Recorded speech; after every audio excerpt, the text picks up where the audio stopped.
I'm standing there with the guy. He's telling me all the things he doesn't like about this tree. He's complaining about moss on the roof, needles in the gutters. He says the grass won't grow, there's too many roots in the lawn. He's worried about his driveway cracking. He's worried about his gas line, his water line. He says the tree just keeps getting bigger and bigger and he thinks one day it's just going to fall down.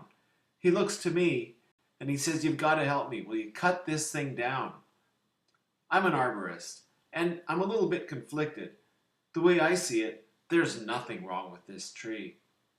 But I know that if I don't do it, the next guy who comes along, he will.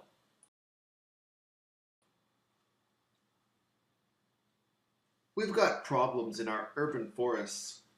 Trees are important, yet they get cut and damaged without reason far too often. We need rules for better tree protection. This is happening in more and more places. The way it's always been is that arboriculture is optional. People could choose to hire an arborist, or half the people choose not to. That's a problem because most people just don't know how to manage their trees. It can create bad situations, like when a neighbor goes too far, cutting overhanging branches off another neighbor's tree. Here, one neighbor cut off all the roots, and the tree fell on the house. There's a lot of bad landscaping going on out there. With a couple feet of soil around the stem, don't expect it to be green much longer. People don't know trees, and money makes it worse. 137 adolescent lives ruined in the parking lot of the shopping mall because they didn't spend the money to hire a certified arborist. And this excavator operator was getting paid when he and his machine violated this tree, which was to be retained. It's more than just a tree here and a tree there. It all adds up to make a really big difference. People don't know trees, money makes it worse, and the world is falling apart. I saw this butterfly back in February. It made me think about the relationship between urban forests and climate change. When wildlife habitat's lost, there's no man-made solution that can replace it. And the things we do upstream affects what happens downstream. So these are our problems. People don't know trees, money makes it worse, the world's falling apart, and we need to do something about it. Here's what we can do. I'm talking about rules for private property.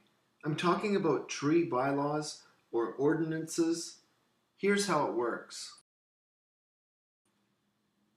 Start by answering this very simple question. What is a tree?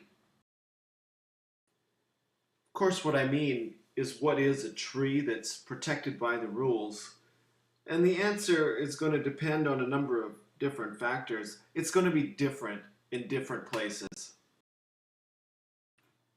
Now that we've decided what a tree is, we've got to decide what we can and can't do to it.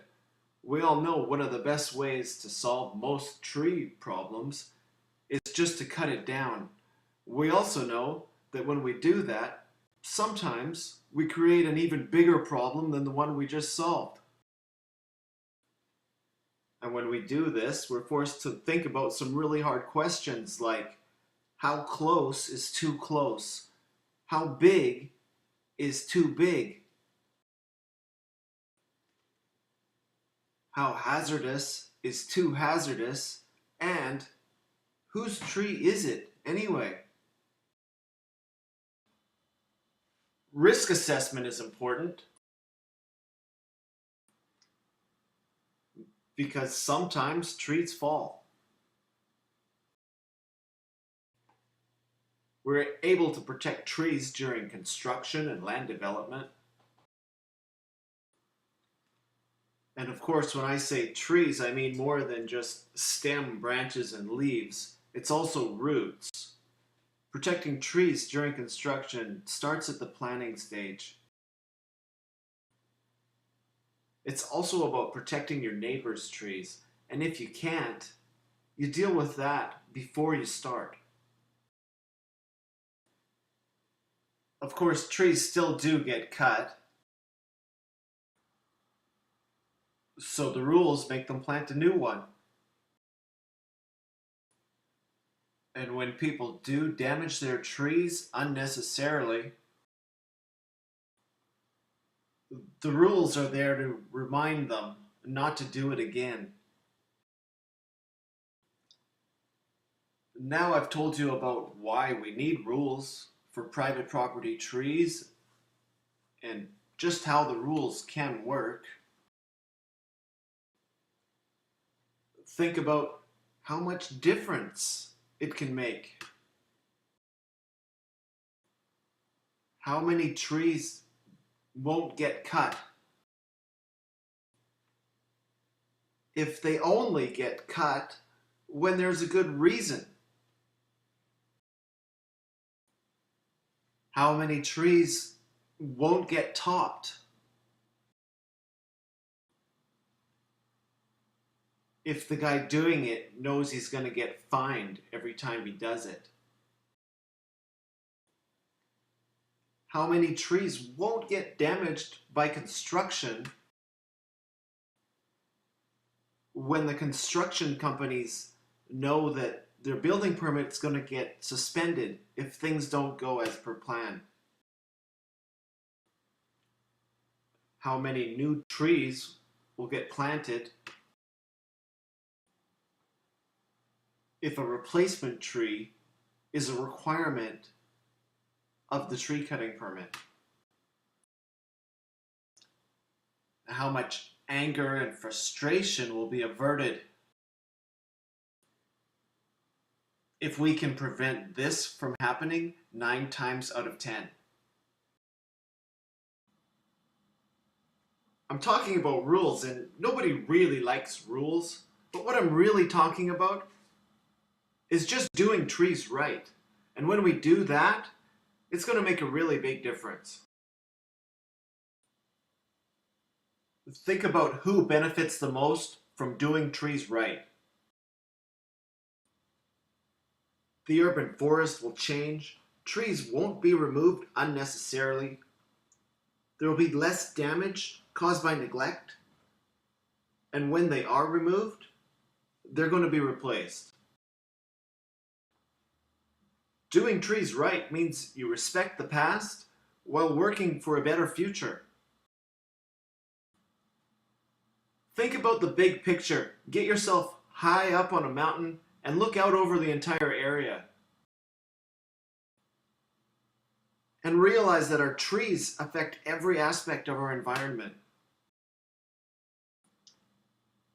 Future generations won't even realize that it wasn't always like this. Every member of the community, young, old, rich, poor, urban, suburban, they'll all be better off.